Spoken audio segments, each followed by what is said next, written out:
아, 자, 안녕하세요. 북서울 카페 여러분.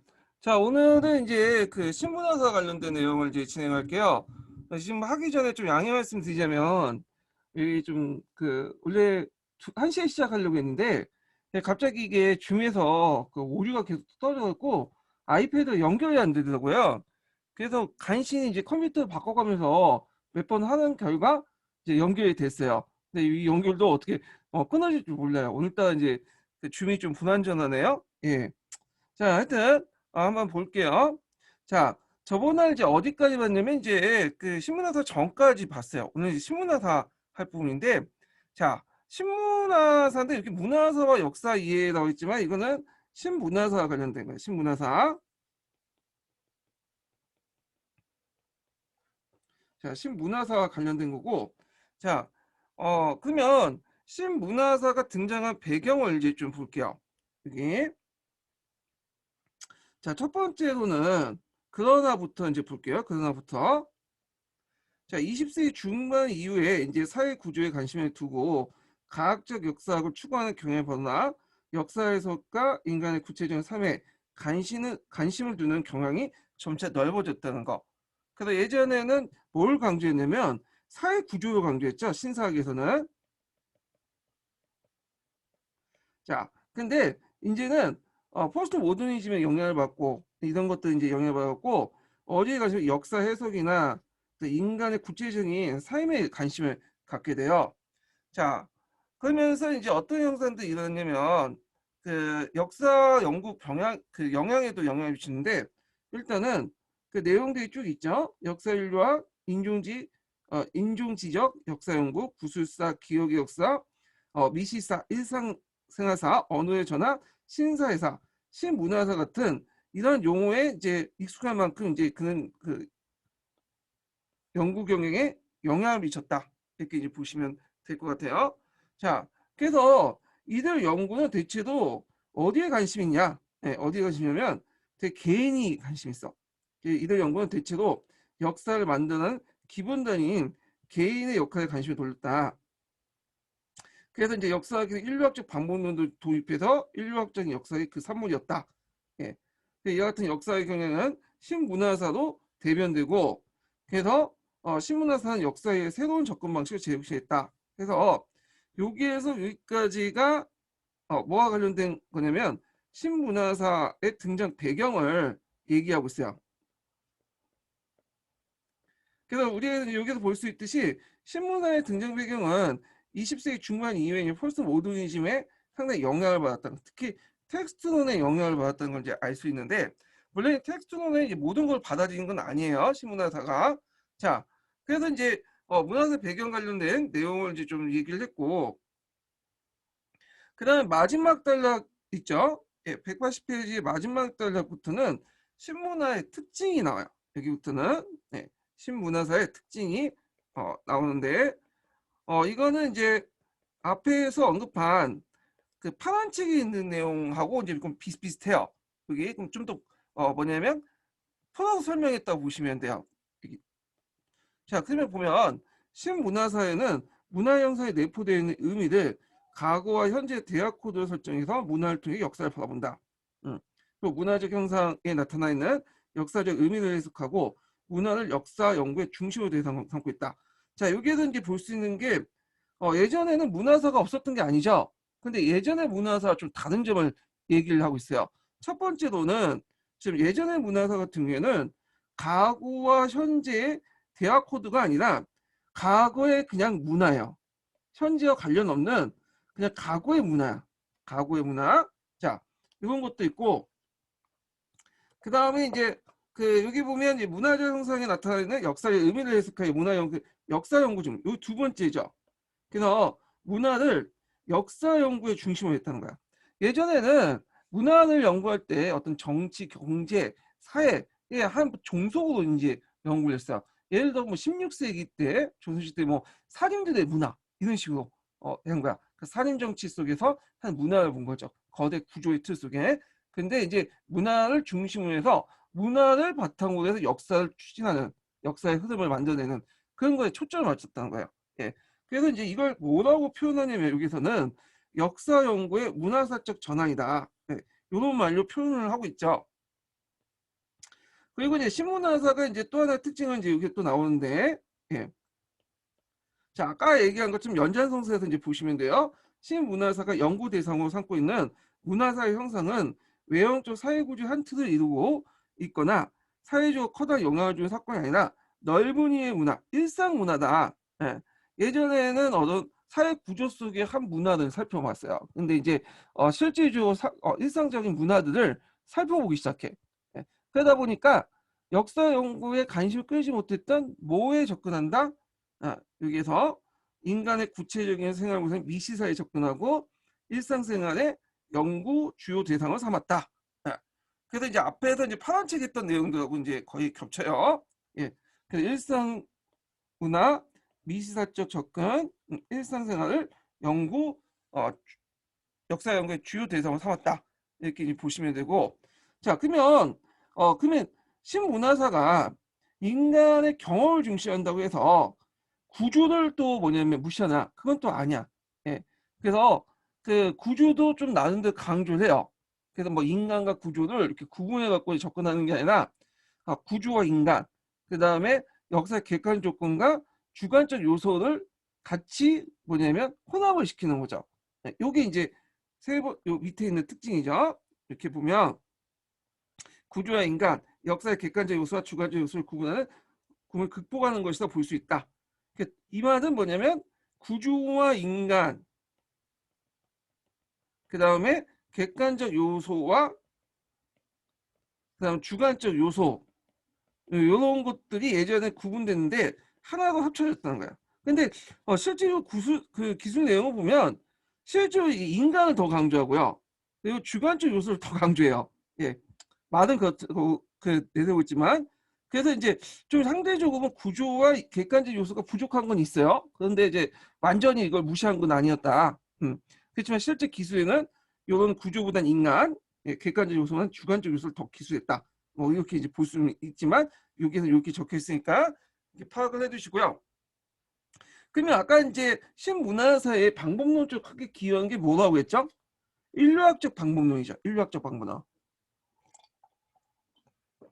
자, 인류학적 방법론을 제시했던 사람은 누구냐? 이 사람은 기어츠라는 사람이에요. 기어츠. 이 사람은 역사학자가 아니에요. 근데 이름 정도는 기억을 해두셔야 돼요. 그래서 이 사람이 이제 방법론이 인류학적 방법론이 그 역사학에 채택했는데, 그러면 이제 기어츠의 역사 연구의 방법론 뭐냐? 문화 형상의 방법론.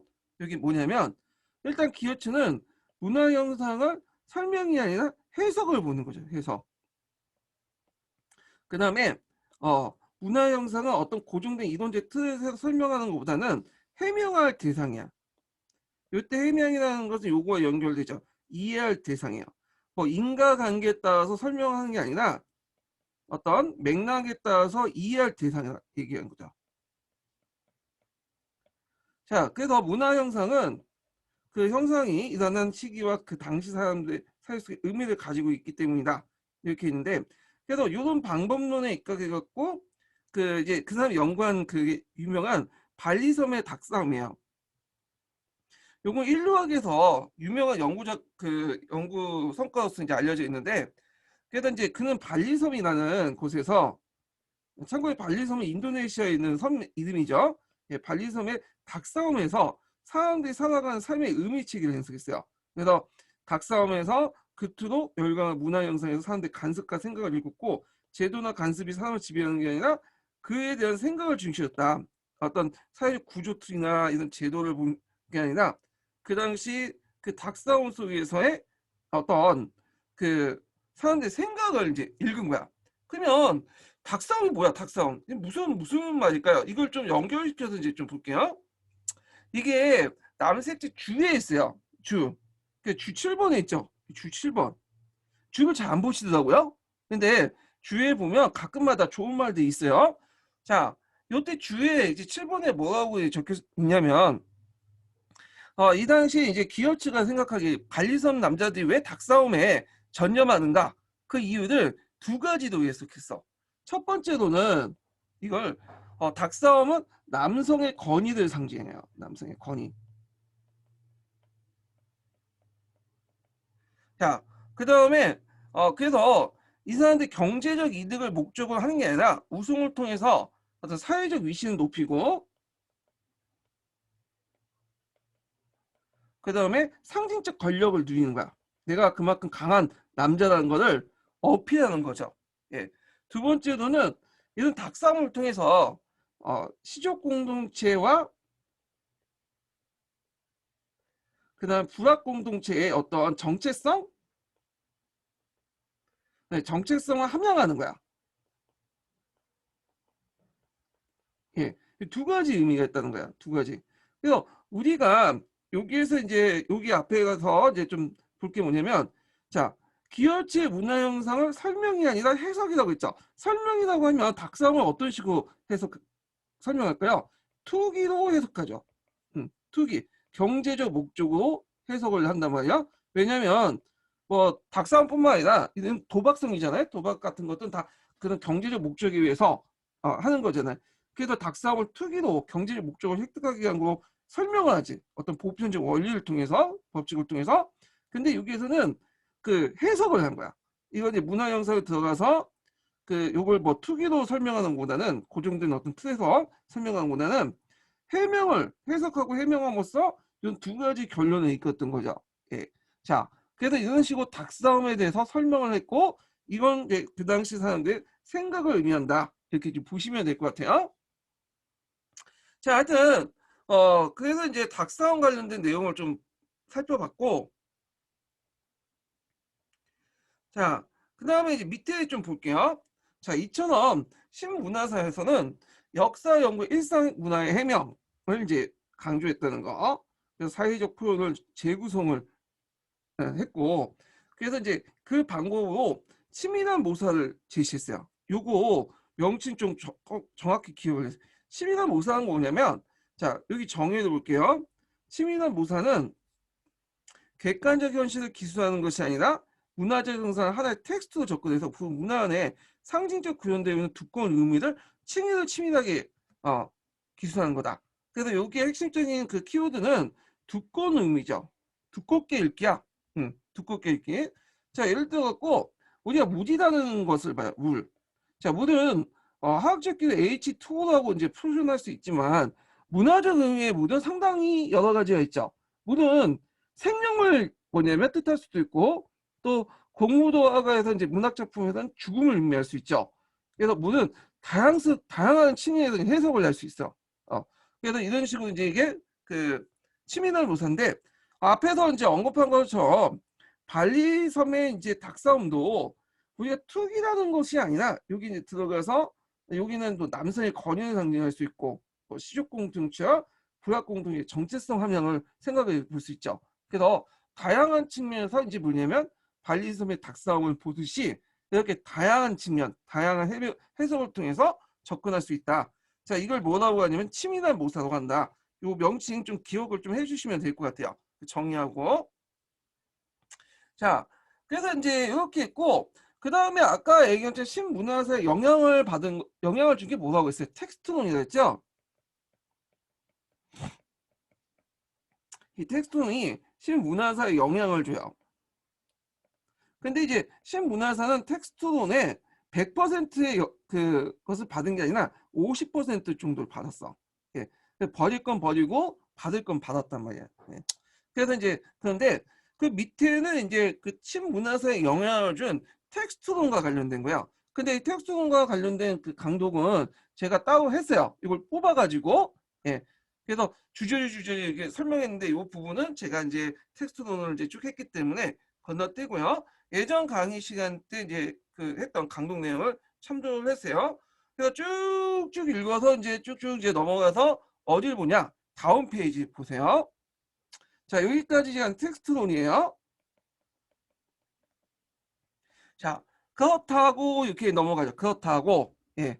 여기부터 이제 다 신문사가 이제 출발한 거야. 그래서 신문사가 텍스트의 역론에 어떤 영향을 받았나 이렇게 이제 보면 자, 여기 보면 이제 여기에서 여기까지 이제 그 나오는데 자, 여기 보면 치밀한 모사까지 설명했죠. 자, 치밀한 모사는 역사적 사실 자체에 존재하는 것을 부정하지 않는다. 텍스트론에 영향을 받긴 했어요. 어떤 비판적 읽기, 해체적 읽기, 뭐 이런 것들, 그 미시사적 어떤 것들. 그렇지만 차이점이 많아. 왜냐면 치밀한 모사, 여기 치밀한 모사는 신문화사의 어떤 기술 방법이죠.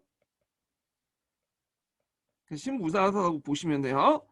그래서 시인의 모사는 역사적 사실을 발명하는 것이나 발견하는 거죠. 발명이라는 것은 창조하는 거고, 역사라는 것은 사실이 존재하지 않다.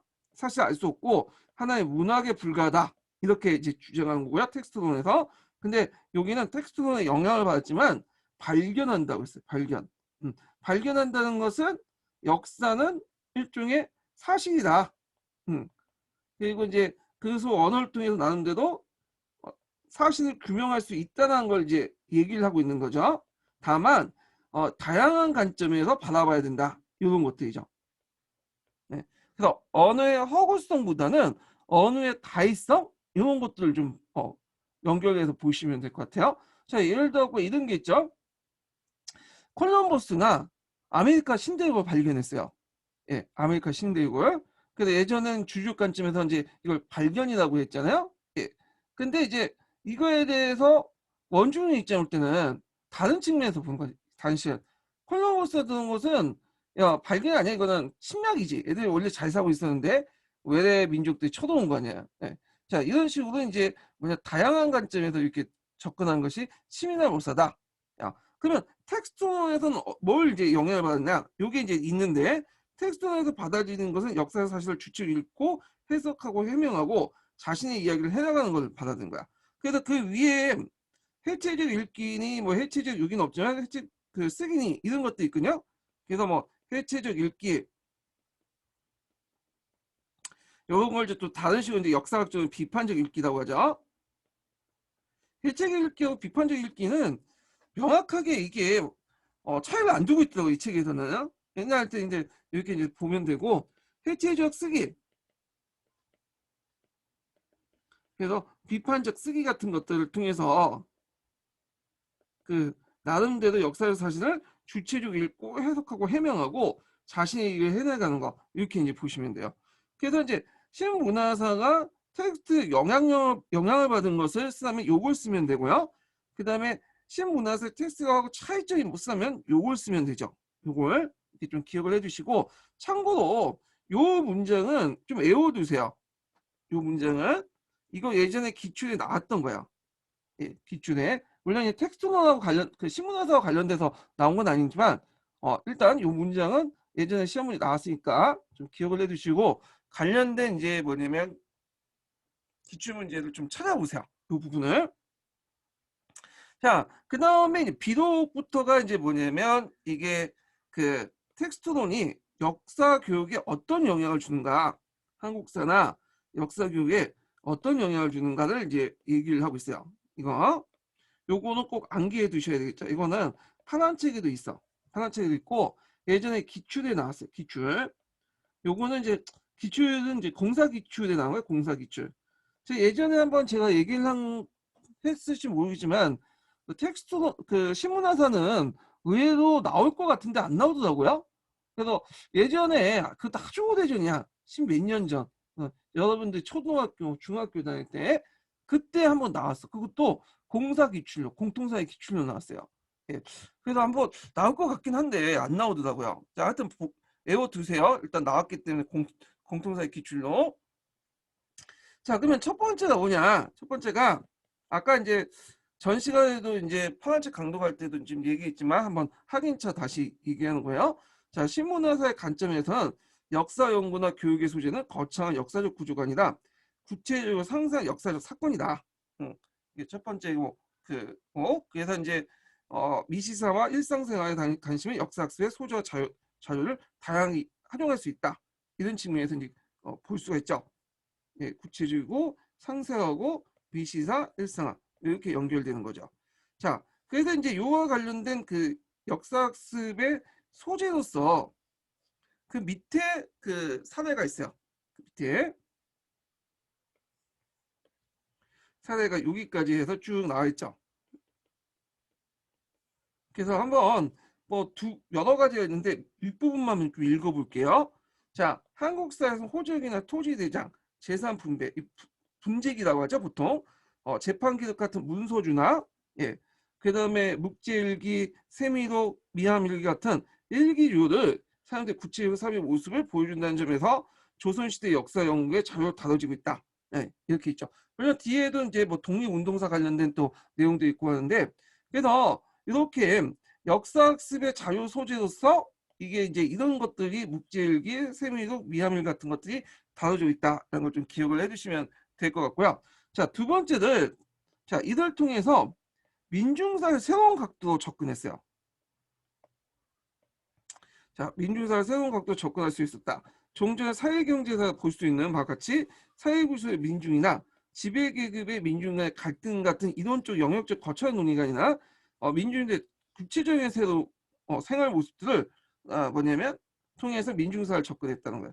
그래서 예전에는 뭐 투쟁의 역사, 지배계급과 민중 간의 갈등, 투쟁의 역사 뭐 이런 것들만 강조했죠. 민중사를. 근데 이제 민중들이 맨날 투쟁하고 싸우고 그런 건 아니죠. 일상생활의 역사. 그래서 뭐 민중의 의식주라든지 그다음에 연애, 그다음에 결혼 등등등등 이런 다양한 일상적인 생활의 모습들 뭐냐면 연구 대상으로 삼았다. 이렇게 이제 보시면 될 것 같아요. 그래서 한 두 가지로 볼 수 있죠. 크게 나는 두 가지고 이건 뭐 쪼개놓으면 세네 가지 쓸 수 있는데 요거 내용들을 좀 파악을 해갖고 외워두시고요. 자, 그 다음에 뒤에 넘어가서 좀 볼게요. 그래서 여기까지는 이제 아까 처음에 얘기한 이제 그 사회와 관련된 내용을 쭉 얘기를 하고 있고, 그 다음에 그러면 신문화사가 항상 좋은 점만 있냐? 아니죠. 문제점도 있어. 많은 비판을 받아요. 그래서 신문화사 역사 이해 연구에 관한 문제점, 요것도 시험 문제 나올 수가 있어. 요거는 파란 책이 없고 요 남색 책에만 있는 거야. 남색 책만. 예. 자, 그러면 신문화사의 비판을 정리를 했어. 그래서 첫째, 둘째, 뭐 셋째 이렇게 정리를 했는데 이렇게 이제 딱 첫째, 둘째, 셋째 딱 끊어지는 것은 나올 가능성이 좀 있는 거야, 이거는요. 예. 자, 채점하기 편하겠죠. 그래서 여러분들 역교론을 읽을 때 항상 염두에 둘 것은 뭐냐면 역교론에서 이제 볼 때 채점하기 편한 데는 항상 나와요. 기출문제 많이 나오고 이런 데 중점 좀 읽으세요. 그래서 막 추상적인 논의 뭐 이런 것들은 막 지네끼리 치고받고 싸운 거는 절대 안 나와. 예. 그래서 뭐 가디머가 뭐 해석하기 어떠고 이런 것들은 철학적 논의는 역교동 교수도 잘 몰라요. 예. 그래서 번역만 하고 그럴 뿐이지 자기도 이해하고 쓴 게 아니야. 그래서 이런 문제는 안 나와 잘요. 자, 그러면 이제 한번 볼게요. 자, 여기에서는 첫째, 둘째, 셋째 한 세 가지를 지적을 하고 있죠. 근데 요걸 이제 보기 전에 전반적으로 보면 이 신문화사가 어떤 걸 이제 바탕으로 둔가를 볼게요. 신문화사는 뭘 강조하는 통합을 강조해요. 통합. 그래서 갈등의 요소는 제도 적진 않아. 그러니까 약간 이제 사회학적으로 보면 기능론적 관점이라고 볼까요? 예. 그래서 갈등은 없고 지금 존재하는 건 뭔가 이유가 있어서 존재하는 거야. 예. 그래서 지금 존재하는 문화는 그게 옳고 그름을 떠나서 뭔가 사람들의 의미를 두고 있기 때문에 그냥 존재하는 거야. 예. 그래서 이걸 통해서 사회가 유지가 된다. 이런 문화를 통해서. 이런 관점이기 때문에 문화를 통해서 갈등을 보지 않아요. 본다고 해도 그렇게 중요하게 여기지 않아. 예. 이런 것들이 좀 약간 문제가 있죠. 예. 두 번째로는 개인이나 미시를 강조했다고 했죠. 물론 구조도 상대적으로 강조했다고 하지만 전반적으로 아까 얘기한 것처럼 개인의 미시사 이런 것들 이제 자잘한 걸 강조하기 때문에 이런 그 눈에 보이는 일상생활 같은 자잘한 것들 밑에 있는 구조적인 요소를 파악하지 못해. 예.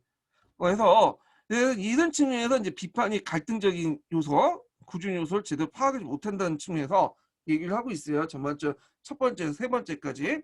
그럼 이제 한번 읽어볼게요. 자, 신문화사는 집단 행동에 나타나는 문화 형상의 일면적으로 파악하고 문화 형상 속에 나타나는 사회적 통합만 얘기를 하죠. 원래 존재하는 것은 그만한 이유가 있는 거다. 이런 식으로 이제 뭐냐면 그리고 이걸 통해서 사회적인 어떤 의미가 있다. 그래서 이렇게 이제 초점을 맞추는 거죠. 그러다 보니까 이런 뭐 공동체 통합과 질서, 문화의 상징성 이런 것들은 밝힐 수 있어도 그 문화 속에 내포되어 있는 사회적 갈등을 보지 못한다는 거야. 이런 것들. 자, 그리고 아까 얘기한 것처럼 이제 그 신문화 특징 중에 너무 미시사에 막혀. 그러니까 이제 큰 숲은 보지 못하고 나무만 봐. 국지적 영상만 이제 관심을 쏟아요. 그렇다 보니까 이제 사회 전체에 통용되는 의미의 메커니즘을 바라보지 못하죠. 대표적인 게 여기 있는데, 자, 제국주의의 팽창으로 들어온 서구 자본주의는 오랫동안 원주민의 삶을 구정했던 정통주의 의미의 그물망을 해체하고 다른 걸 바꿔놨다. 근데 신문에서 서구 자본주의 영향으로 비서구적인 토착 문화를 단지 원주민의 인식 틀에 입각해서 이해한다고 하면서 지역적 문화 형상을 가져 있는 큰 의미의 연관 구조를 바라지 못한다. 그러니까 지금 형상에 나와 있는 것들이 이게 그 밑에 그 나쁜 왜 그런 형상이 나타나는 걸 밝히지 못하고 다만 지금 남아있는 것들 그대로 인정하고 거기서 이제 파헤치는 거야. 그래서 아까쯤에 이제 얘기한 발리선 그 싸움도 이와 같이 연결시킬 수 있어요. 발리선 그 뭐냐면 그 발리선의 닭싸움에서 이제 볼 수 있듯이 그냥 두 가지 의미를 본다고 했죠. 그래서 사회적 정체성, 부족민의 정체성 강화, 남성의 어떤 상징성 이런 것들을 이제 강화시킨다는 의미에서 이제 보고 있는데, 근데 그 의미들이 왜 만들어진가를 해서 설명을 못해. 그건 그 발리섬이 지금 인도네시아에 있잖아요.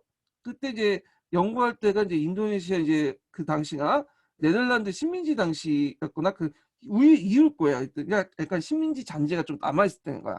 그 발리섬 닭싸움이 예전부터 존재했던 그게 아니었어요. 그 인도네시아가 이제 오랫동안 네덜란드 지배를 받으면서 형성됐던 거예요. 네. 그래서 이런 그 지배 압력 때문에 이런 것들 눌려있던 그 원주민들 그런 스트레스나 이런 불만들이 발리섬이라는 걸 통해서 호출돼 나가는 거죠. 예. 근데 이 제국주의 측면은 얘기를 안 해요. 그냥 이 존재하는 것들 자체가 정당성 있고 모든 것들이 다 사회적 통합이다. 뭐 이런 식으로 얘기를 하죠. 우리나라 같은 경우에도 만약에 신문화사 쪽으로 이제 연결해 보면 1980년대 뭐 프로야구나 프로축구 같은 것들을 만들었죠. 그래서 프로야구와 프로축구에 열광하는 민중들의 어떤 의미책임을 연구하는 거야. 근데 프로야구와 프로축구를 왜 만들었어요? 그 전두환의 3X 정책을 통해서 그 민중들을 좀 우매화시키고 정치에 멀리 관심 못 갖게 하도록 하기 위해서 만든 거잖아요. 근데 이런 것들은 밝히지 못해요. 예, 그 밑에 형상 속에 깔려있는 메커니즘을 밝히지 못한다. 그래서 이런 것들이 문제점이 있다는 거 좀 기억을 해두시면 될 것 같고요. 자, 세 번째는 이제 뭐냐면 그 문화 형상을 가지고 역사를 보았지만 역사 속에 형성된 문화의 변화를 주목시키지 못한다. 야, 그래서 이제 문화를 역사를 이해하는 코드이지만 반대 역사는 문화를 병행시켰다. 그런데 신문화사 역사의 흐름에 따라 문화가 어떻게 변하는지 밝히는데 별다른 관심이 없었다. 예. 그래서 일상 문화에 대한 어떤 설명만 할 뿐이지, 일상 문화를 그리고 그걸 중심으로 역사를 볼 뿐이지 이런 일상 문화들이 왜 역사 속에 만들어진 거, 역사적 맥락 속에 만들어진 거에 대해서 설명을 못 하는 거야. 예. 예를 들어서 지금 이제 뭐냐면 우리가 이제 임용 시험을 보고 공무원 시험에 몰두하잖아요. 그러니까 시문화사 같은 그걸 연구를 해. 임용 시험 보고 공무원 시험 보고 공시족도 연구하고 근데 거기에 맞춰서 이제 뭐냐면 역사를 보지만 왜 이런 것들이 만들어졌는가? 왜 임용 시험을 많이 봐야 되고 공시족들이 많이 생기고 하는 사회 전체적인 어떤 맥락, 구조 이런 걸 보지 못하는 거야. 예. 그러니까 숲을 보지 못하고 작은 거, 나무만 보는 거죠. 이런 측면에서 이제 문제가 생긴 거죠. 예. 그래서 여기 이제 세 가지 문제점 좀 기억을 해두시면 될 것 같아요. 그러면 다시 정리해주면 문화 형상에 나타난 사회적 통합을 초점을 맞추다 보니까 갈등적 요소를 보지 못한다는 거. 두 번째는 국지적 형상을 보다 보니까 사회 전체에 통용된 의미 메커니즘을 보지 못하는 거. 예. 그래서 있고 세 번째는 문화 형상을 통해 역사를 보았지만 역사 속에 형성된 문화의 변화를 주목하지 못하고 신문화사는 역사의 흐름에 문화가 어떻게 변화하는지 구조적으로 어떻게 만들어지는지 그거에 대해서 전 생각을 하지 않는다는 거. 자, 이런 것들이 이제 있다라는 걸 좀 기억을 해두시면 될 것 같고요. 자, 그래서 이제 이렇게 해서 신문화사를 한번 끝냈어요. 네. 그러면 다음에 넘어 상상적 역사 이해로 이제 넘어갈게요. 상상적 역사 이해. 자, 상상적 역사 이해인데 이제 역사에서 상상이 왜 필요한가? 이렇게 이제 보죠. 상상이 역사에 왜 상상이 필요할까요? 예. 상상이 이제 필요한 이유가 있어. 이유가 있는데 요 밑에 쭉 있죠. 역사 이해는 자료를 토대로 한다는 점에서 기본적으로 사실 추구해 팩트를 추구하죠. 그렇지만 팩트뿐만 아니라 역사를 이해하면 상상이 필요해. 예, 역사의 상상이 필요하죠. 그럼 역사를 이해하는데 왜 상상이 필요할까요? 상상을 그걸 이제 이유를 이제 여기는 두 가지 측면에 설명했어요. 요걸 첫 번째는 역사적 자료는 역사적 사실 그대로 말해주잖아요. 첫 번째. 그러니까 뭐냐 사료의 불완전성이죠. 사료가 불완전해. 그래서 완벽하게 역사적 사실을 말해주잖아. 예. 그래서 우리는 이제 역사 사실 기본적으로 사료를 통해서 알게 되는데, 역사적 연구의 기초 자료죠, 사료가. 근데 이게 이제 그 사료란 자체가 상당히 뭐냐면 그런 데부터가 이제 나오는데 여러 가지 문제점이 있어. 일단은 대개 보면 100% 역사적 사실을 전달해주지 않아. 객관적으로 역사적 사실을 전달하지 않고 대부분은 자기가 보고 싶은 거, 듣고 싶은 거 이런 것들 골라서 한 편집 사료들이 많아요. 그러니까 사실 자체를 없는 사실을 만들어내지는 않지만 있는 사실을 좀 부풀리거나 왜곡시키거나 그런 식으로 기술나요. 네.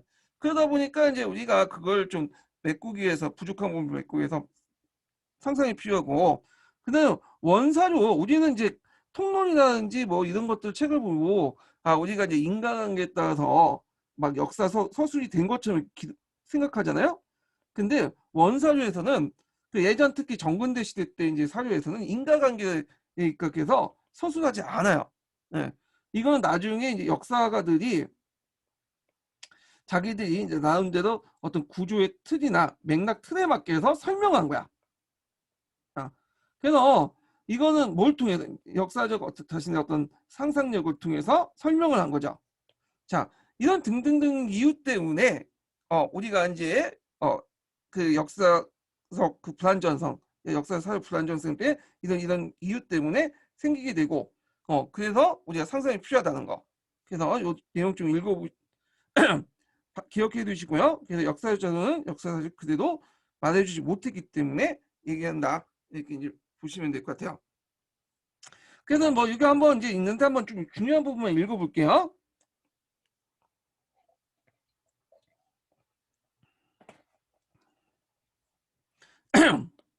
우리가 보고 듣고 알고 있는 역사 사실 사료 그대로인 것이 아니다. 사람 본질적 과거 사실 중에 선택된 내용만 담고 있죠. 편집 사료죠. 그래서 자연과학이나 사회과학 같이 연구과제의 명확한 답을 제공하지 못하는 경우가 많다. 그래서 사료는 역사적 사실들 우리가 알고 있는 것처럼 줄거리를 갖춘 이야기를 전해주지 않는다. 우리가 이제 알고 있는 줄거리는 나중에 만들어진 거예요. 그래서 사료에 흩어져 있는 내용은 역사가 하나의 줄거리로 구성된 것이야. 나중에. 그래서 이제 요와 관련된 내용에서 고구려와 수의 전쟁에 생각해보자. 그래서 이 책을 다루고 있는 책을 보면 이 책을 다루고 있는 책이 어떤 책일까요? 제 생각에는 이제 삼국사기 내용을 같아요. 삼국사기 같은 경우에는 여기 고구려사에 이제 그 관련된 내용이 있거든요. 거기 보면 이제 그 수나나 중국 통일을 시작하여 수차에 거친 고구려 침공이 실패로 돌아갈 때까지 전쟁이 어떻게 시작되어 전개되어 끝을 맺었는지 서술되어 있다. 그렇지만 사료에서 이와 같이 전쟁의 줄거리와 정리되어 있지 않다. 수와 고구려의 전쟁은 사료에 여기저기 흩어져 나온 내용을 하나로 묶어서 정리한 사실이다. 뭐 있는데 이거 무슨 내용인지 잘 모르겠지만 일단은 이게 되게 복잡해요. 제가 그래서 요게 이제 전반적으로 뭐냐면 그 삼국사기에 있는 기록 같은 거 있죠. 삼국사의 기록은 실제적으로는 중국 측의 여러 기록들을 구당서, 신당서의 기록들을 찾아가지고 자기들이 뭐 편집을 한 거야. 그래서 이제 이런 내용들이 나온 것 같아요. 수와 고구려 전쟁은 사주 여기저기 흩어져 있는 내용을 하나 묶어서 정리한 사실이다. 이렇게 이제 있고, 그래서 이제 이거는 나중에 이제 김부식이 사유에 적혀 있는 걸 재구성한 거죠. 자, 이런 거를 이제 하게 되죠. 그래서 이렇게 부족한 부분들이 중간중간 있어. 전쟁 과정에서. 예. 그렇기 때문에 이것을 필연적으로 메꿀 수밖에 없겠죠. 사주의 부족한 부분들을. 그래서 이제 이런 것들 뭘 통해서 역사가의 상상을 통해서 메꿔야 된다. 뭐 이런 내용이야. 그래서 이제 요것은 이제 우리가 보통 뒤에 기능 측면에 나오는 보관 삽입 같은 것들이죠. 예. 자, 그래서 이처럼 사료 내용의 역사적 사실을 재구성하거나 얻어내는 과정이 역사적 상상이 들어간다. 그래서 사료의 불완전성, 그다음에 이제 맥락을 구성하는 과정에서 역사적 상상이 들어간다. 이렇게 이제 보시면 될 것 같아요. 자, 그다음에 두 번째 이제 보면 그러면 왜 또 그 상상이 필요하냐? 역사는 인간의 활동이죠. 인간 활동. 그래서 역사가 밝히는 학문은 이제 어떤 객관적 학문이 아니라 객관적 사실이 아니라 인간의 활동이야. 그러다 보니까 뭘 강조했어요? 쭉 이제 읽어보시면 여기 키포인트 있죠. 여기 보면 사회 형상과 자연상 마찬가지로 법칙으로 설명할 수 없는 것이 사회 형상에서 뭐가 작용됐기 때문이다. 인간의 의지가 작용됐다. 그래서 인간의 의도 이런 것들이 작용됐다는 거죠. 그래서 여기 쭉 보면 그러다 보니까 뭐가 이제 강조되냐면 역사적 행위의 내면을 강조할 수밖에 없어요. 근데 문제는 공식적인 어떤 자료라든지 이런 그 텍스트로 적혀 있는 사료들은 대부분 인간의 내면을 그렇게 자세하게 설명하지 않아요. 설명하지 않고 기술하지도 않아. 대개 보면 눈에 보이는 행동들만 기술하는 거죠. 물론 의도, 동기 이런 것들은 이제 서술하긴 하지만 솔직히 이제 서술한 사람이 그 사람의 의도, 동기를 어떻게 알겠어요? 솔직히 자기가 생각을 한 것을 얘기한 거지. 자, 그러니까 내면보다는 인간의 어떤 외면적인 활동들을 이제 서술한 것이 많죠. 그래서 이제 여기 그 밑에 있죠. 인간의 내면은 자료의 겉으로 명백히 드러나지 않는 경우 같다. 이처럼 겉으로 명백히 드러나지 않는 역사적 행위, 목적, 의도, 사상을 파악하기 위해서는 뭐가 필요하다? 상상이 필요하다는 거죠. 상상. 네. 그래서 이런 내용도 좀 기억을 해두시면 될 것 같아요. 그래서 역사적 사실이 정확하지 않기 때문에 불완전하기 때문에 상상이 필요하고 인간은 역사는 인간의 행위를 강조하고 그리고 인간의 행위를 제일 중요한 게 의도나 동기 같은 내면이기 때문에 이 내면은 공식적인 기록에 많이 적혀 있지 않죠. 그러다 보니까 상상이 필요하다. 이런 것들 좀 기억을 해주시고요. 자, 그러면 역사적 상상의 성격을 볼게요. 자, 역사 상상의 성격에 대해서 이제 밑에 쭉 보면 상상이 보거나 듣지 못한 것을 머릿속에 그린 것이라고 할 때 상상한 사실 중에 지각하지도 못하나 실제 일어난 가능성이 있는 것도 있고 현실에서 절대 일어날 수 없는 것도 있다. 그렇죠? 예. 그래서 자신이 이루었던 고자 했던 것을 바라보는 걸 상상하기도 한다. 자, 이렇게 이제 사고 활동에서 상상의 형태를 그 뭐냐면 정리하는 사람이 누구냐? 포동이라는 사람이야. 포동. 요 상상의 형태는 그 앞부분이죠. 예. 우리가 상상도 여러 가지 종류가 있잖아요. 예. 그래서 망상도 있고, 우리가 그 다음에 실제 일어날 수 있는 상상도 있죠. 그래서 예를 들어서 갑자기 길을 가다가 내가 뭐 그냥 재벌하고 만나서 결혼했다. 이걸 소위 망상이라고 하죠. 도저히 확률적으로 그냥 일어날 수 없는 상상이죠. 근데 이제 내가 열심히 공부를 해가지고 임용에 합격할 수 있는 그런 상상을 했어요. 이거는 뭐야? 충분히 일어날 수 있는 거. 자기의 의지와 노력에 따라. 그래서 상상도 이렇게 다양할 수 있기 때문에 상상의 형태를 퍼내는 사람이 정리를 했어요. 그래서 요 퍼농의 의견은 안 나왔거든 지금까지. 근데 제 생각에 한번 나올 것 같은 느낌이 들어. 왜냐면 딱딱 떨어지는 부분이 있거든요. 채점하기 편한 부분이에요. 이 부분이 한번 볼게요. 자, 상상 속에서 첫 번째고 가정호 상상, 그래서 세 번째가 상상력을 가지고라고 이제 세 가지 구분하는데 상상 속이라는 것에 두 가지 의미가 있어요. 여기는 첫 번째 상상 속의 의미는 그래서 첫째는 현실 속에 대조된 의미에서 상상 속에서 하는 일이고 실제 일어나지 않는 일을 머릿속에 생각하는 거죠. 그래서 이게 백일몽 같은 것도 이제 볼 수 있는데 요거는 실제 역사의 상상은 아니죠. 이거는 망상이라고 해요. 망상. 그래서 나쁘게 말하면 망상이고 좋게 말하면 판타지? 그렇게 이제 보시면 돼요. 대표적인 망상이 제가 보니까 요즘에 나온 드라마나 뭐 영화 같은 것들 이런 것들이 거의 백일몽, 망상 그런 것 같아. 현실에 별로 존재하지 않는 그런 내용들을 뭐 상상 속에서 이제 영화 속에서 이제 풀어내는 거죠. 자, 하여튼 두 번째는 유도되는 상상이에요. 요거는 역사에서 나오는 상상이에요. 유도되는 상상은 요건 사료를 바탕으로 한 거예요. 사료를. 자, 일단 사료 속에 운명과 연설을 들었어요. 예, 운명과 연설을 들었을 때 우리는 연설 내용이 말하는 내용을 머릿속에 그릴 수 있죠. 그래서 상상 외부로부터 자극되어 유도될 수 있다. 예. 그래서 이제 역사 이해 유도의 상상이 이루어지는 경우가 많다. 그렇지만 또 상상은 되게 외부가 아닌 내부에서 유도되는 거 있어요. 그러니까 들어가지고 뭐 사를 보고 생각하는 게 아니라 어, 예를 들어서 이제 자체적으로 역사가들이 이제 뭐냐면 그 어떤 추도를 통해 상상을 할 수 있는 부분이 있거든요. 예를 들어 프랑스 혁명 성격을 규정지으려고 하는 역사가는 프랑스 혁명에 속하는 일련의 사건들 상상 속에 재구성하는 거죠. 그래서 눈에 보이는 것들을 통해서 상상을 유도할 수 있지만 눈에 보이진 않지만 일련의 사건을 통해서 어떤 구조를 보여하면서 상상을 내부 속에서 유도할 수 있죠. 자, 그래서 이제 이런 것들이 이제 그 뭐냐면 상상 속의 두 가지 의미고 첫째, 둘째 이런 것들이 있고요. 자, 그 다음에 뒤에 넘어가서 가정원 상상을 볼게요. 자, 가정원 상상은 자신이 어떤 처지의 상황에 처했다고 가정하고 그런 처지의 상황에서 어떤 생각이나 행동을 할 것인가 고려한 것이다. 그래서 가정원 상상은 가정된 상황을 모사하거나 자신이 그 상황에 있는 것처럼 행동하는 것을 띈다. 그래서 만약 역사적 행위자의 처지라면 상황을 어떻게 이해하고 그에 비추어 어떤 행동을 했으니까 생각한 것이다.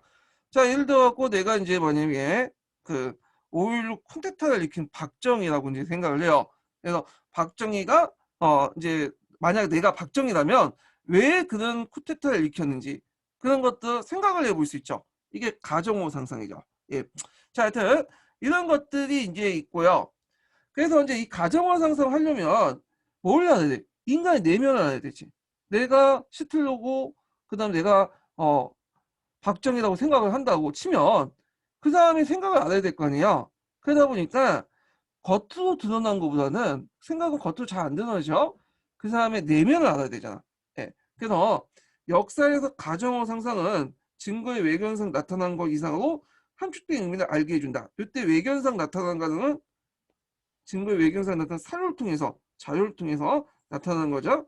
근데 거기 밑바닥에 있는 그거 외에는 그 사료 밑바닥에 있는 내재적 의미를 이제 알 수 있다. 이때 내재적 의미라는 것은 잘 드러내지 않지만 인간의 어떤 의지, 동기 이런 것들을 잘 알 수 있다. 이 상상을 통해서 가정어 상상을 통해서 이 내용을 이제 볼 수 있고요. 그 다음에 이제 세 번째로는 상상력을 가지고야. 자, 상상을 가지고 행동하는 것은 정해진 틀에서 갈래를 벗어날 수 있는 능력을 말한다. 그래서 조그만 증거에서 여러 가지 사실들을 추론하거나 오래된 자료에서 새로운 구조로 만들어내는 것이 상상력을 가지고 있는 행력의 특성이다. 그래서 역사가는 역사 해석을 위해서 새로운 자료를 찾긴 하지만 같은 자료를 새롭게 해석하기도 한다. 그래서 상상력을 가지고라는 것을 이제 해결해서는 두 가지 방법이 있다는 거죠. 첫 번째 방법은 역사 해석에 새로운 자료를 찾아내거나 같은 자료도 새롭게 해석을 할 수 있다. 이렇게 이제 상상을 가지고 행동을 할 수 있다는 건데, 자, 뭐 이런 것들 이제 뭐냐면 그 예를 들면 이런 것들 있죠. 문흥왕릉에 보면 뭐가 나오냐면 이제 그 그 젊은 여자의 이가 나와, 이빨이 나와. 그래서 이제 사람들은 그 이빨 하나 가지고 뭘 생각하면 송산육후군하고 연결시켜서 송산육후군은 그 문흥왕은 그 문흥왕의 전부인이 묻혔던 곳이고 그에서 이제 문흥왕이 죽고 나서 그 새로운 부인, 둘째 부인, 젊은 부인이 그 자기하고 이제 같이 묻기 위해서 송산육후군을 막아버리고 문흥왕릉에 그 따로 만들어갖고 문흥왕을 모셨다. 그리고 나서 죽음 후에 자기가 거기 들어갔다. 이런 식으로 그 문흥왕에 발견한 조그만 이빨, 여성의 이빨을 가지고도 이렇게 상상을 할 수 있어. 자, 이런 거는 상상력을 가지고죠. 상상력을 가지고. 자, 그래서 이제 이런 것들에서 이제 좀 해갖고 이제 좀 얘기를 했고요. 자, 그러면 이처럼 역사 이해에서 상상은 어떤 특징을 갖고 있나? 요것도 기억을 해 두셔야 돼. 예전에 한번 기출문이 나왔어. 이게 원래 이 노란 책에 있는 내용인데 이게 하루 예전에 기출이 나왔어요. 이게 01년 기출이고요. 그래서 여기에서 이제 내용을 주로 뭐냐면 그 예전에 기출 나온 게 뭐냐면 이제 문학적 상상과 역사적 상상의 차이점을 물어본 적이 있어요. 두 가지를 쓰고. 자, 그럼 어떻게 이제 써야 될까요? 문학적 상상과 역사적 상상의 차이점이 뭐예요? 똑같은 상상인데. 첫 번째로는 자, 문학적 상상은 증거가 없죠. 증거가. 근데 역사적 상상은 증거를 바탕으로 한 거야. 증거를 바탕으로 한 상상이다. 사료를 바탕으로 상상이다. 이렇게 보면 되고요. 두 번째로 문학적 상상이라는 것은 순수한 창조예요. 예, 문학적 상상. 그러니까 순수한 창조가 뭐냐면 아예 없는 것을 새롭게 만드는 거야. 근데 역사적 창조라는 거는 그런 창조가 아니죠. 역사적 창조라는 것은 사실을 바탕으로 재창조하는 거예요. 그래서 부족한 그 사실, 그러니까 사료를 바탕으로 이렇게 사료를 드리면 사료를 바탕으로 재창조해. 사료라는 것 자체가 뭐냐면 부족하잖아요. 많이 왜곡돼 있고. 근데 그걸 바탕으로 있는 것을 부족한 부분을 메꿔내가는 거야. 메꾸어서 창조하는 거죠. 그래서 달라요. 그래서 증거를 바탕으로 상상을 하고 그다음에 순수한 창조가 아니라 그 당시 사료를 바탕으로 부족한 부분을 메꾸면서 재창조하는 거다. 이게 이제 뭐냐면 문학적 상상과 역사적 상상 차이점인데 요 내용이 노란책에 자세히 적혀 있어요. 근데 이 남색책에는 여기 요것만 좀 약간 설명을 하고 있더라고요. 그래서 한번 요것만 읽어볼게요. 자, 역사 이해 상상은 일단 증거를 바탕으로 해요. 증거를. 그래서 증거에서 사실을 밝혀내고 역사의 사실 재구성 인지적 성격을 갖고 있다. 자, 여기에서 인지적이라는 말이 자주 나오는데 인지적은 사료를 분석을 바탕으로 하는 거예요. 사료 분석. 예. 자, 그래서 이제 증거들 분석하고 합리적으로 해석해 역사적 사실을 주고 재구성하고 과거의 상을 만들어내는 것이 역사적 상상이다. 그래서 역사적 상상을 위해서는 상황에 대한 지식이 필요하다. 이런 것도 있고요. 그다음 두 번째로는 자, 역사적 상상은 없는 일을 새로 만드는 것이 아니에요. 이거는 문학적 상상이죠. 그 문학적 상상은 창조라는 의미가 있는 의미야.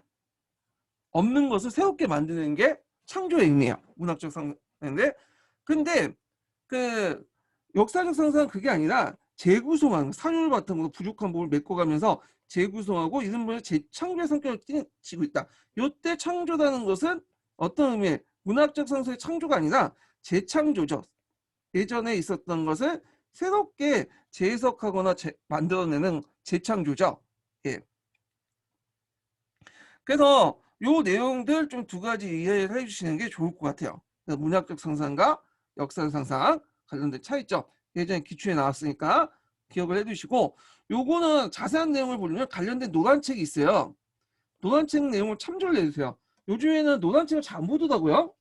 근데 원래 이 노란책이 논문책이잖아요. 그래서 근데 이제 노란책 자체가 바탕으로 나중에 남색책하고 녹색책이 만들어졌기 때문에 노란책 내용을 좀 관련된 부분을 찾아서 보는 게 이해의 폭을 넓히는 데 좀 좋긴 좋아요. 예. 이걸 암기하는 게 아니라 좀 보시고 참조하는 건 좀 괜찮을 것 같아요. 제가 지금 시간 관계에서 노란책 강동은 거의 뭐 사료학습 외에는 안 하고 있지만 여러분들 찾아서 시간 되실 때 한번 봐주세요. 제가 처음 공부할 때가 2001년도인가 그랬을 거예요. 그때 역도론 공부할 때가. 근데 이제 그때 유일하게 있었던 책이 노란 책이었어. 그 당시에 파란 책도 없었고 남색 책도 없었고 예, 지금 뭐 녹색 책도 없고 그냥 노란 책만 있었어요. 노란 책만 달달 외웠어. 그땐 참 행복했어요. 한 개만 외웠으면 됐으니까 한 것만. 자, 하여튼 이렇게 있고 그 다음에 이제 넘어가서 역사적 상상력 요소를 좀 볼게요. 이거는 이제 역사적 상상력을 어디에 둘 것인가 분류 기준을 가지고 얘기한 건데 요거 뭐 예전에 한번 기출에 언급됐었어요. 아주 예전에. 뭐 지금 요즘에 나올지 않을지 좀 모르겠는데 일단 나왔으니까 지금 내용이 있으니까 좀 얘기를 해볼게요. 자, 요거 하기 전에 첫 번째 그 인증번호 알려드릴게요. 첫 번째 인증번호가 43번. 써면 안 되죠. 내가 적어놓으면. 네. 첫 번째 강의 인증번호가 43번이에요. 네, 43번. 자, 여기 보면 김한종 씨가 뭐 어떤 견해가 있고 어떤 게 있는데 좀 복잡해. 그래갖고 제가 이제 표로 정리를 했어요. 잠깐 좀 보세요. 자, 거기 이제 김한종 씨 견해 해가지고 이렇게 보이죠? 네. 이거 왜 이렇게 뜨나? 강공문이 뜨네? 자, 여기 이제 김한준 씨 견해를 보는데 우리가 이제 알고 있는 역사적 그 상상력의 하위 범주, 역사 상상력의 이제 그 내용들은 여기 있어. 이렇게 이제 역사 사고력의 그 내용들은 최상호 씨 내용이에요. 최상호 교수님의 내용이죠. 그래서 우리가 이제 알고 있는 하위 범주가 역사적 사고의 하위 범주가 네 가지 있죠. 역사적 상상력. 이게 좀 두껍네요. 네. 역사 상상력. 네, 그 다음에 역사 탐구력, 그 다음에 연대기적 사고력, 그 다음에 역사적 판단력. 이렇게 네 가지로 분류하잖아요. 그래서 남색책이나 뭐 갈색책이나 네 가지로 역사 사고의 하위 범주를 나누잖아요. 근데 여기에서는 좀 김한중 씨 견해는 좀 약간 달라요. 예전에 김한중 씨 견해 한번 언급됐었는데, 그래서 역사적 사고력 안에서 좀 눈여겨볼 게 뭐냐면, 여기에서 이 사람은 역사적 탐구 기능하고 역사 상력 크게 두 가지로 나눠요. 그리고 그 역사 상상력 안에 또 역사 판단력하고 상상적 이해도 나눠. 그러니까 판단력이 독립된 그 사고 능력이 아니라 역사적 상상력 안에 들어가 있는 거야.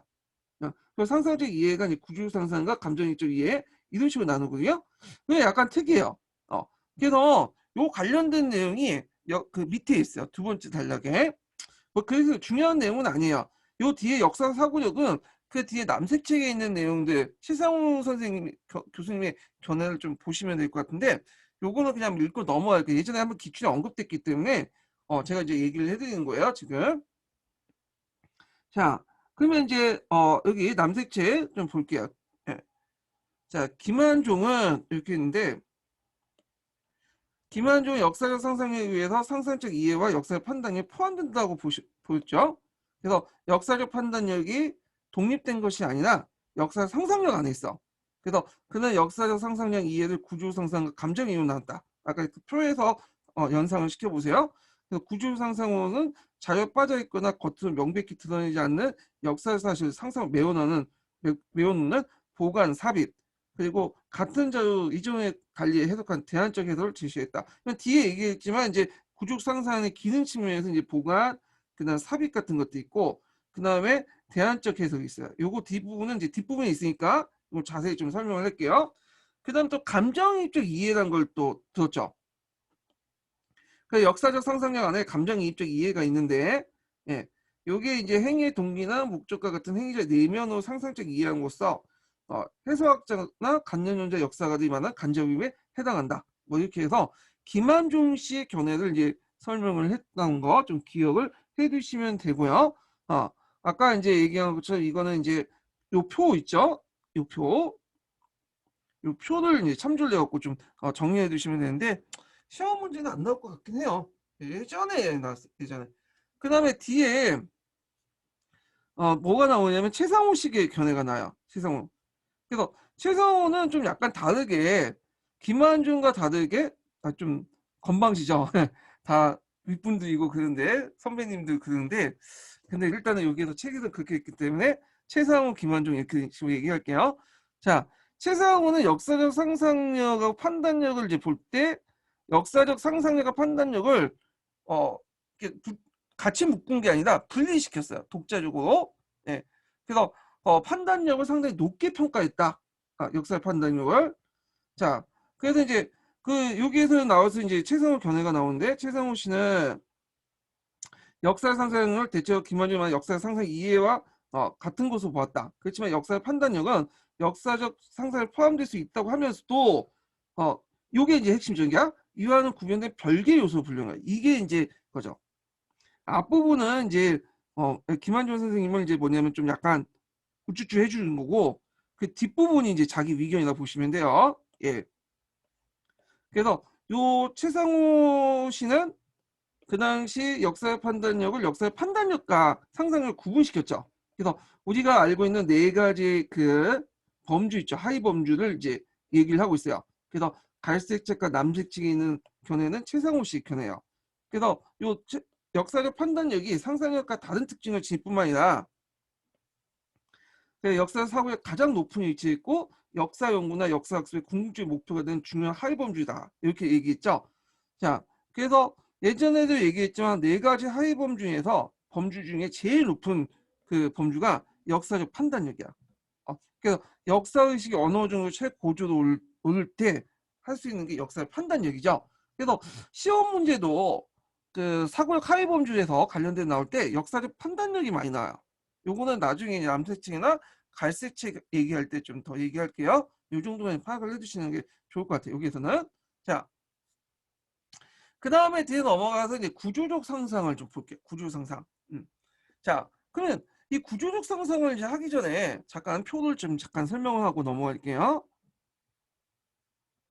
자, 우리가 이제 아까 이제 그 남색책에 있는 상상과 관련된 내용을 큰 범주는 상상적 역사 이해예요. 큰 범주예요. 예. 자, 근데 여기에서 이제 보면 이 상상적 역사 이해, 역사적 상상이라고 또 하죠. 그 안에 세 가지가 있어. 하위 범주가. 예. 그래서 아까 이제 지금 얘기하는 게 구조 상상이 그 밑에 있는 하위 범주예요. 구조 상상, 그 다음에 감정이입, 역사의 판단 있죠. 감정이입과 역사적 판단 부분은 따로 이제 장이 있기 때문에 여기에서는 이제 걸려 설명 안 하고요. 이제 여기서 이제 주 설명이 구조 상상인데 구조 상상 상상적 역사의 하위 범주로서 그 안에는 또 뭐가 있냐면 기능과 형태에 따라서 또 날라볼 수 있어요. 그래서 기능은 재창조, 재현이라고 하죠. 신해석, 대안적 해석 이렇게 이제 볼 수가 있고 그다음에 형태는 보관과 삽입이에요. 그래서 요걸 이제 보통 이제 대안적 해석이라고 또 하더라고요. 여기서는 남색 측에서는 예, 이렇게 나눠볼 수 있어요. 그래서 예전에 한번 링컨 사료와 관련돼서 보관과 삽입 관련된 내용들이 한번 기출에 언급됐었거든요. 그래서 이 보관 삽입 관련된 내용들 좀 기억을 해주시는 게 좋을 것 같아요. 예. 자, 그러면 이제 다시 이제 뭐냐면 남색 측 한번 감독을 또 넘어가죠. 자, 여기에서 이제 볼 때 이제 구조적 상상의 정의가 나와요. 예, 여기 일반적 구조라는 것부터 나오죠. 상상하려면 구조적 상상하려면 구조라는 게 뭔지를 파악을 했죠. 제가 예전에 한번 눈에 그 얘기를 했는데 이 구조적 상상은 눈에 보이는 것과 눈에 보이지 않는 것을 합쳐놓는 거예요. 예. 그래서 사물이나 사건, 형상과 구성되는 각 부분이나 요소의 상호관계와 이에 의해 결정된 전체 성격을 의미한다. 요건 절대 안 나와요. 그냥 건너뛰고. 그래서 이제 여기에 구성 내용이 있는데 요거 좀 볼게요. 사물이나 형상의 구조는 크게 두 가지로 나눠볼 수 있다. 첫째, 그 사물이 형상이 가지고 있는 원래 구조고 이게 눈에 보이는 거야.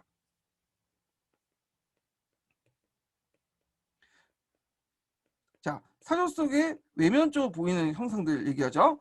두 번째는 사람들이 부여하는 구조야. 그 역사적 이해와 관련된 것으로 역사 사건의 처음부터 가지고 있는 구조가 역사가 부여. 이거는 눈에 보이지 않는 구조죠. 눈에 보이지 않는. 그래서 여기는 눈에 보이는 것들, 사료 속에 보이는 것들이고 또 사료 속에 보이는 것들을 뭐냐면 분류시켜가지고 뭐냐면 의미를 부여하는 거. 눈에 보이지 않지만 분류해서 뭐냐면 의미를 부여하는 거. 이런 것들은 이제 뭐냐면 두 개를 합쳐갖고 우리는 구조라는 거야. 이렇게 눈에 보이는 것과 눈에 보이지 않는 의미 이런 것도 합쳐갖고. 그래서 여기에서 이제 예를 든 게 조석의 시작과 관련된 내용을 쭉 예를 들고 있어요. 그래서 여기 쭉 해갖고 이렇게 조석의 시작과 관련된 내용들을 쭉 얘기하는데 요걸 제가 이제 여러분들 알기 쉽게 도표로 좀 만들어봤어. 도표로. 자, 여기가 이제 구조의 개념도가 있거든요. 그래서 이거 예를 든 이제 뭐 시각과 관련된 내용. 시각은 구조예요. 큰 틀 속에 보면 개념이기도 하지만 자, 우리가 시각을 볼 때 자, 사료 속에 보이는 것도 있죠. 이익사상, 정양훈, 유영훈, 박지원, 박재가, 유수원, 홍대영 이런 사람들이 보이잖아. 이거는 사실 보이는 거야. 근데 이 사람들 이제 이익, 정장훈, 유영훈 같은 사람들 중농주의도 묻고요. 그다음에 박지원, 박재가, 유승훈, 홍대영사는 중상주의도 묻잖아 우리가. 그리고 이 중랑주의와 중상주의를 다시 합쳐갖고 시당이라는 큰 틀에서 보이죠. 그러니까 시당과 중농주의, 중상주의는 사설 속에 보이지 않고 누가 상상을 통해 의미를 부여하는 거야. 이게 이제 상상력이 통하죠. 누가 의미를 부여할까요? 역사가들이. 그래서 당시 그 사람들은 이익이나 정경, 유용이나 박지원, 박재가, 유승훈, 홍대 같은 사람들은 내가 중농주의고 내가 중상주의고 시작자라고 인식을 했을까요? 인식을 안 했어요. 이 사람들은요. 이거는 나중에 사람들이 이런 그 눈에 보이는 사료 속에 보이는 그런 사람들을 속에서 이렇게 분류하고 그리고 나름대로 의미를 부여해서 이게 뭐냐 시작이나 구조를 만든 거야. 그러니까 이 구조 안에는 이렇게 상상의 영역이 이제 역사적 상상가들 역사가들의 어떤 상상력이 들어가 있다. 이렇게 좀 기억을 해두시면 돼요. 자, 그건 요거는 시작자들 분류하는 거는 중농주의, 중상주의 이렇게 또 분류할 수 있고 요 책에서 이제 또 볼 수 있듯이 뭐 그 여러 가지 분류할 수 있어요. 경세 치용학, 숙인 치의학, 그 다음에 개신 유학 뭐 이렇게 분류할 수도 있고요. 그 다음에 이제 성화학파, 북학파 분류하기도 하고 여러 가지 분류해요. 그렇지만 이제 일단은 이런 구조를 가지고 있었다 이렇게 보시면 돼요. 그럼 다시 남색책 강독을 보면요. 자, 여기에서 이제 조선 후기 시작과 관련된 내용들 분류 방법들 쭉 얘기를 하고 그 다음에 맨 밑에 좀 볼게요. 자, 다음 장 보면 자, 이렇게 다양한 분류가 나타나는 거는 역사가에 따라 관심이나 이용한 자료가 다르거나 같은 자료도 해석이 달리하기 때문이다. 그래서 역사가들은 같은 자료를 해석하여 시작이나 역사적 사건을 구조를 부여한다. 자, 그래서 이제 여러 가지 이제 분류했던 것은 관심이나 역사에 관심이나 이용한 자료가 다르고 같은 자료도 달리 해석하기 때문에 대안적 해석 이렇게 하죠. 예. 자, 일단 이건 뒤에 좀 얘기했으니까 자, 이렇게 이제 구조에 관련된 내용을 좀 설명을 했고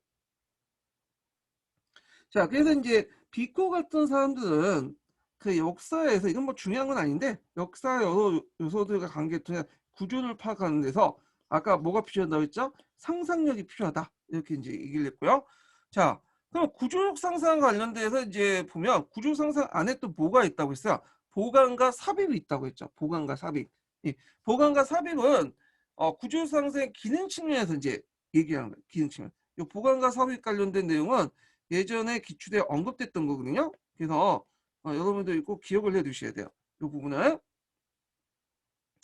자, 여기 내용을 보면 그 구조 상상의 중요한 기능은 증거가 완전하지 못할 때 증거가 어떤 사건을 형상을 메꿔주지 못할 때 그 증거 사이 간격을 메우는 기능.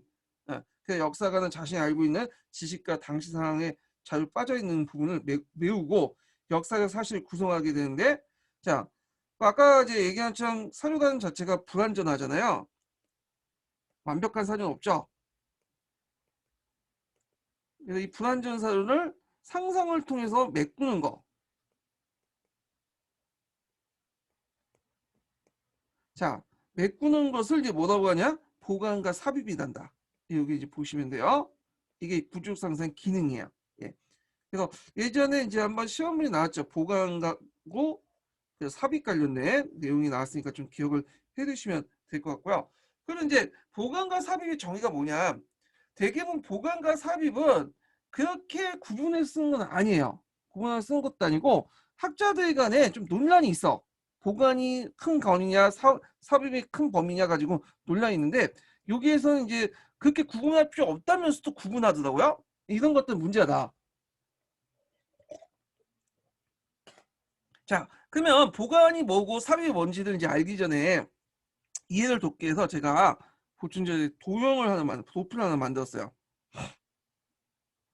자, 이게 보관이죠. 보관. 일단 보관 좀 볼게요. 보관인데 보관은 이제 이 역사 사실이라는 게 있어요. 역사 사실. 근데 역사 사실이 있는데 이 역사 사실이 이제 그 한 묶음이 있지만 요 안에 중간에 빠진 부분이 있거든요. 예. 요 빠진 부분들 중간중간에 빠진 부분을 뭘 통해 역사 상상을 통해 메꾸는 거. 이게 보관이에요. 예. 삽입은 뭘까? 삽입은 자, A자료와 B자료가 있잖아요. A자료, B자료인데 이 중간에 어, A사조와 B사조 중간에 빠진 부분이 있어요. 이 빠진 부분을 메꾸는 게 삽입이에요. 예. 그래서 이제 남색체는 그렇게 얘기를 하고 있거든요. 그 다음에 이제 뒤에 잠깐 넘어가서 그러면 보강과 삽입의 공통점이 있잖아요. 예, 공통점이. 자, 여기 보면 이건 이제 삽입이라고 되어 있지만 이 보강하고 삽입 같이 있는 거예요. 예전에 한번 시험 문제 나왔던 것인데 보강과 삽입 공통점이 뭐냐? 예전에 링컨 관련된 기출 사료에서 나왔던 거죠. 링컨 관련된 기출 잠깐 설명을 해드릴게요. 자, 링컨은 뭘로 유명하죠? 노예 해방론자로 유명하죠. 이 사람은 노예 해방론자로 유명해요.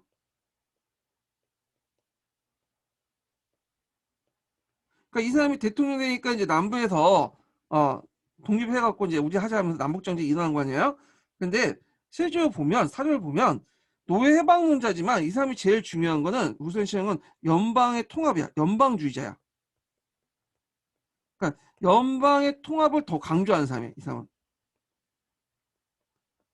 심지어는 연방을 통합을 위해서는 남부의 노예제를 인정하는 어떤 그런 모습을 보여. 그래서 그 당시 이제 남부 판사에게 보내는 편지에서 그 뭐냐면 노예제를 지지하면서 남부를 지지하면서 연방을 강화시키자 뭐 그런 내용이 나와 있어요. 그러니까 만약에 노예 해방과 연방 그 통합이 뭐냐면 이렇게 충돌될 경우 연방 통합을 더 강조하는 셈이에요. 네. 그래서 노예 해방론자로서 이런 모습과 노예 해방 선언과 그 다음에 그 다른 사로서는 그 남부 판사들에게 더글라스 판사가요. 네, 그 사람들이 보내는 편지 속에서 노예 해방을 지지하지 않은 그런 모습들 두 가지 어떤 모순된 모습도 있잖아요. 그렇지만 사회에 이렇게 나온 모순된 것들을 역사가는 알고 있는 지식을 바탕으로 이걸 메꿔줘야겠죠. 상상조처럼. 그래서 어떤 식으로 메꿔줘야 돼요? 두의 사도는 지금 뭐냐면 모순돼 있잖아요. 그러면 이걸 어떻게? 링컨은 노예방론자지만 연방주의자다. 그래서 연방의 통합을 위해서는 남부의 더글라스 판사에게 뭐 그런 편지를 보낼 수 있고 노예제 지지 연방의 통합 남북 정쟁 시에 빨리 이제 뭐냐면 남불 통합을 하기 위해서는 노예 해방 선언을 할 수 있다. 이런 식으로 얘기를 하면 어떻게 역사적 사실이 논리적 완성이 되죠. 예. 겉으로는 상당히 모순된 사실이지만 이런 식으로 상상력을 통해서 추론을 통해서 역사 사실 완성을 시키잖아.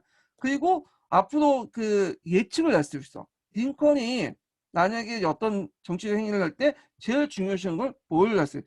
연방주의자일 때 연방의 통합을 더 우선시하는 걸 우리가 예측을 할 수 있죠. 여기 예측이라는 건 예언과 다르죠. 예언은 막 신뢰에 맞고 그 프락거리 하는 거고 예측은 데이터를 바탕으로 앞으로 나가는 것을 예측한 거야. 예. 자, 그래서 요 내용이 이제 예전에 나왔고 요런 내용들 그 당시 상상적 기능으로 뭐가 링커 뭐라고 했어? 보관이나 삽입이라고 이제 쓰는 그 문제가 나왔어요. 예. 잠깐만 무슨 이렇게 카톡이 많이 올까요? 잠깐만요.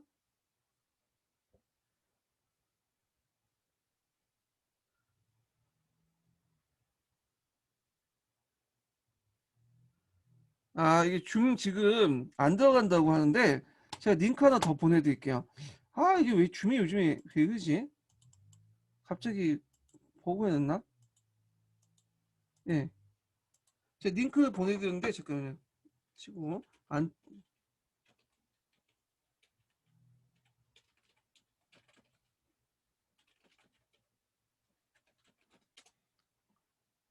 예. 들어왔네요. 예. 자, 그래서 제가 이제 보관하고 삽입 관련된 내용들 좀 얘기를 했고요. 한번 이제 관련된 것들을 남색책에서 한번 읽어볼게요. 자, 역사적 사실의 전개 과정에서 자료에 앞뒤 사실이 나와 있지만 중간 과정이 빠졌을 때 아까 이제 역사가는 앞뒤 사실과 당시 상황을 고려해서 자료에 나와 있지 않은 사실을 추론하는데 그리고 자료에 빠져 있는 부분들을 메워 하나의 역사의 사실을 완성하는데 이처럼 중간 과정을 빠진 것을 보관이라고 한다. 네, 앞에서 얘기를 했죠. 제가 이걸 좀 한번 사용해 볼게요. 예, 좀 새로운 방식으로 좀 해볼게요. 제가 그래서 이걸 같이 했는데 자 앞에서 이제 얘기한 것처럼 요걸 연상시키면 돼요. 요걸요 이해가 더 편하시죠? 예, 이렇게 요 사실을 요 사실과 지금 얘기하고 연결시켜서 이제 보시면 돼요. 요거. 자, 그다음에 이제 좀 읽어볼게요. 자, 이에 반해서 역사 사실의 전개 과정에서 앞이나 뒷부분이 빠졌을 때 이를 추론해 역사적 사실을 만드는 걸 삽입다 한다. 이렇게 있죠? 삽입한다. 자, 그래서 여기 이제 제가 여기 얘기했죠? A사조와 B사조 속에 중간에 빠졌을 경우에 삽입을 하는 거죠. 예, 이렇게. 그렇지만 이제 공통적으로 이제 볼 때 보관이나 삽입은 간에 공통적인데, 자, 보관과 삽입은 자료에 빠져 있는 부분들은 그 역사적 상상을 추론함으로써 메워 넣는다는 데서 사고 기능이다. 그래서 공통된 기능이에요. 공통된. 자, 이런 것들 좀 같이 기억을 해주시고요. 자, 그 다음에 쭉 계속 읽어볼게요. 보관에 관련된 내용이 나와요. 보관에 관련된. 자, 보관은 또 역사적 사실 연속성을 부여함으로써 해석을 하고 증거에 내포된 의미를 파악하는 데 도움을 준다. 그래서 보관의 기능이 나오죠. 보관의 기능. 자, 그래서 이제 예론이 주어진 게 뭐냐면 6세기 때 그다음에 솔론의 개혁과 페이스토타스 개혁이야. 그래서 6세기 초에 아티칸에서 심각한 식량 위기가 있었으며 솔론은 이들을 해결하지 못한 방면에 5세기 선원계획을 맞았는데 그는 부유하지 않지만 적어도 상대적으로 안정되는 걸 안다. 자, 그러면 우리가 갑자기 6세기 때는 식량 위기가 있었고 근데 5세기 때는 소농국 계급이 많이 생겼어요. 그럼 6세기 초와 5세기 중간 사이, BC죠? 중간 사이에 누가 있었을까요? 참주 페이스타토스가 있어요. 그래서 기록에는 안 나와있지만 역사가는 추론할 수 있죠. 6세기, 5세기 사이에 빠져있는 부분들, 요 빠져있는 부분들을 누가? 참주 페이스타토스가 상당한 땅을 배분해가지고 했다는 걸 알 수 있죠. 그래서 이제 이런 식으로 있는데 그래서 이제 여기에서 이제 자료 6세기 때 아테네에서는 토지 개혁을 실시한 명확한 증거를 보여주지 않는다. 그렇지만 역사는 기존에 알고 있는 6세기 때 초와 5세기 사실 그 페이스타토스가 추진한 정책의 방향을 비추어 토지 문제 해결에 대한 조치를 이루어진 걸 알 수 있다. 자, 2000원부터 해가지고 여기 정의 있죠. 역사가들 알 수 있는 사실 토대로 증거에 빠져있는 역사 사실을 상상하여 추론한다. 영시적 증거와 증거에 명확하게 나타나 있지 않지만 있어야 할 것 사이에 간걸 메우고 필요한 사고가 하는 기능을 보관, 삽입을 한다. 그래서 따라서 보관과 삽입은 증거의 여러분을 모순되게 해석하거나 증거 어긋나는 것을 해서는 안 된다. 자, 여기 이제 관련된 도표를 보고 요거 생각하시면 돼요. 제가 얘기를 했죠. 그래서 요 부분 보관, 역사사실 예측에서 이렇게 있고 보관과 삽입과 관련된 내용이다. 이렇게 이제 보시면 되고 이 설명 부분이 보관과 삽입이 같이 뭐냐면 그 명확하게 구분하지 않고 어떻게 보관도 얘기하다가 갑자기 또 삽입 나오고 그래요. 그래서 이게 좀 그런데 일단은 이제 여기에서는 그냥 보관이나 삽입을 비슷하다 보고 이렇게 얘기한 것 같고 그 앞부분에서는 보관과 삽입 개념적 정리를 한 것 같아요. 예. 근데 이제 다른 책이나 논란책이나 이런 논문책에서는 보관과 삽입이 그렇게 구분이 안 된다고 나와 있거든요.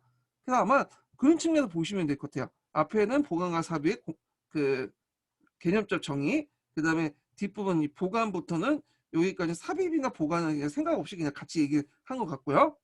자, 근데 이제 이런 보관이라는 개념, 삽입이라는 개념을 제시했던 처음의 학자는 누구였냐면 콜링우드라는 사람이에요. 콜링우드. 이 콜링우드가 여러분들 기억나실지 모르겠지만 성향적 상상이라고 아시죠? 제가 이제 문화책 자료를 이제 정리할 때 제시했던 이 성향적 상상이라는 걸 제시했잖아요. 자, 이 성향적 상상은 경험 이전의 상상이야. 우리가 그걸 보고 그냥 직관적으로 알 수 있는 거. 그러니까 뭐 생각해서 경험을 통해서 알 수 있는 그런 상상이 아니라, 예. 그래서 이걸 이제 콜링과 성향적 상상이 서 있고, 이 성향적 상상이 뭐와 연결된 보관과 연결돼요. 보관. 예. 한번 읽어볼게요. 자, 콜링워드는 보관을 자의적 생각이나 공상이 아닌 성향적으로 봤다. 예. 성향적. 경험 이전으로 본 거죠. 그러니까 우리가 태어날 때부터 직관적으로 아는 그런 것들을 본 거야. 그러니까 콜링우드는 따르면 서면적인 말에는 역사가의 보관은 말에서 그러니까 서면적인 점에서 역사가의 보관은 눈으로 볼 수 있는 사물이나 형상을 대상으로 하는 지각적 상상과 본질 같은 성격을 봤다.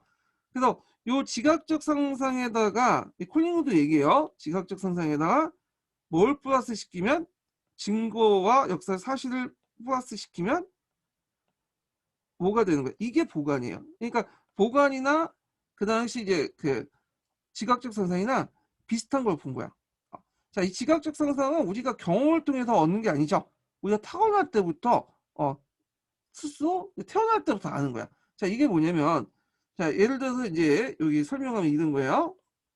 색창사 있어요. 색창사 있는데 색창사의 이제 부분에 이제 그 플립들이 이 색창사에 가로막혀서 이렇게 보여요.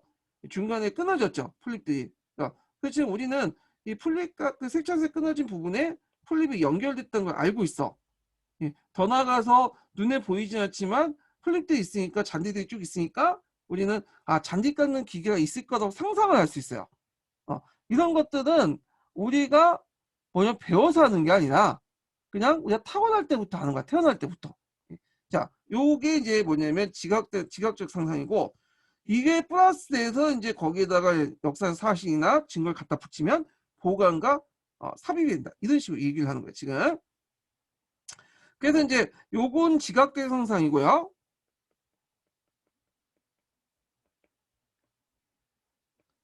이거의 연장선상에서 이게 뭐냐면 하는 것이 역사적 사실을 통해서 알 수 있는 것이 보관이라고 이제 얘기를 하고 있는 거야. 그래서 요 내용을 볼게요. 그래서 정거는 우리의 카이샤가 어느 날 노마에 있었고 그 후에 어느 날 갈리아에 있었다는 걸 말해준다. 정거에는 그가 한 지역에 다른 지역으로 이동했다는 것은 아무런 내용은 나오지 않는데 그러나 우리는 카이샤가 이동했던 건 조금도 꺼림이 없었다. 그러니까 여기 노마에 있고 그 후에 어느 날 갈리아에 있어. 그러면 그럼 노마에서 갈리아로 이동했구나 생각을 하지. 뭐 얘기를 하지 않아도 그런 것들은 우리가 뭐 경험을 통해서 그러니까 뭐 배워서 하는 게 아니잖아요. 그건 태어날 때부터 아는 거야. 예. 그럼 한번 읽어볼게요. 지각적 상상의 사례에서 우리는 창살을 가려있는 곳에 풀을 눈으로 직접 보진 않았지만 그건 당연히 풀이라고 있다고 생각한다. 근데 이처럼 생각하는 것은 창살로 가져있는 곳이 풀이 나 있다는 걸 경험했기 때문인가? 굳이 이런 것들을 경험하지 않더라도 우리는 처음부터 그렇게 생각하는 거죠. 이걸 뭐라면 지각적 상상, 선형적 상상. 예. 우리가 이런 선형적 상상이 많아요. 지각적 상상이. 예를 들어서 우리가 남자친구가 이제 바람을 폈어요. 여자분들 되게 많이 알고 필로 알잖아요. 그걸 배워서 알겠어요? 그거 아니죠. 본능적으로 아는 거예요. 그거는 이런 것들은 뭐냐면 선형적이라는 거예요. 이런 것들은. 예. 자, 그래서 이제 콜링우드에 따르면 역사적 사실 보관도 이처럼 선형적 상상의 성격이 띈다. 예전에 한번 선형적 상상 얘기를 했죠. 예. 선형적 상상이라는 것은 외면에 있는 사료의 부족한 부분을 그냐면 메꾸는 것을 이제 선형적 상상했죠. 콜링우드가. 그걸 통해서 사실을 밝히는 데 있어요. 이 사실을 밝히면 그 다음에 내면을 보죠. 제사와 제어를 통해서 인간의 의도와 동기를 본다고 했죠. 예. 그래서 이제 계속 읽어볼게요. 자, 우리는 카이샤드가 이동하는 모습을 자료에서 찾아볼 수 있으며 이전에 이와 같은 경험을 하지 못할 수도 있다. 그렇지만 카이샤드가 로마에서 갈리아 이동을 당연하게 생각하죠. 사료에 없다고 해도 이거는 보관은 뭐에 해당 상업적 상상에 속하기 때문에 카이샤드가 이동했다는 걸 아는 것은 우리가 배워서 아는 게 아니라 우리의 어떤 태어날 때부터는 어떤 본능 이런 걸 통해 아는 거야. 예. 자, 그래서 이제 이렇게 해서 이제 좀 이제 콜링우드의 보관과 선호적 상상 관련된 내용들을 좀 얘기해봤고, 자, 그 마지막에 또 이제 핵심적인 내용이 또 하나 더 있어요. 뭐가 있냐? 마지막에. 자, 요거는 보관. 이 보관은 여기 삽입이라는 개념까지 다 포함되는 거야. 삽입과 그 다음에 원리, 일반화의 차이점을 얘기하는 거야.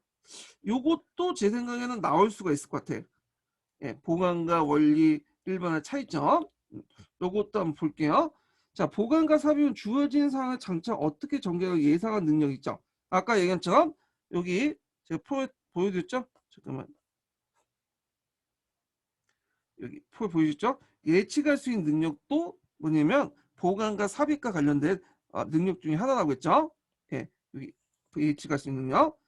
자, 그래서 이제 이렇게 포함되는 이런 언뜻 보기에는 새로운 사건의 역사가 기존의 원리나 일반의 적용과 유사하다. 그래서 여기까지는 공통적이야. 일반화와 원리의 공통점이죠. 예측 가능한 거, 예상한 능력, 예, 이건 공통점이지만 그러나부터가 차이점이 나와요. 차이점. 이게 중요한 것 같아요. 예. 그래서 원리나 일반화의 적용은 사건의 법칙적 틀에 맞춰 설명하는 데 반해서 예, 보관과 삽입은 사실 자체를 밝히는 데 있어요. 그래서 원리나 일반화 같은 경우에는 인과관계에 따라 원인이 뭐고 결과 뭐고 그 법칙이 뭐고 이런 것도 개입하는 건데 보관과 삽입은 원리와 일반화처럼 법칙을 적용하는 게 아니라 이게 사실 자체가 불완전하니까 이렇게 메꾸는 식으로 이제 이런 식으로 이제 뭐냐면 메꾸기에서 이제 하는 거죠. 이렇게 메꾸기에서 이런 것들이 필요했던 거예요. 이런 것들이. 예. 자, 그래서 이렇게 해서 원리 일반화, 보관과 삽입의 공통점과 차이점 관련된 내용을 좀 얘기를 했어요. 예. 자, 그래서 이제 있고 그 다음에 이제 또 하나가 이제 자료의 대안적 해석. 예, 이렇게 이제 볼 수 있는데, 자, 이 부분은 좀 쉬었다 갈게요. 이 부분은 예.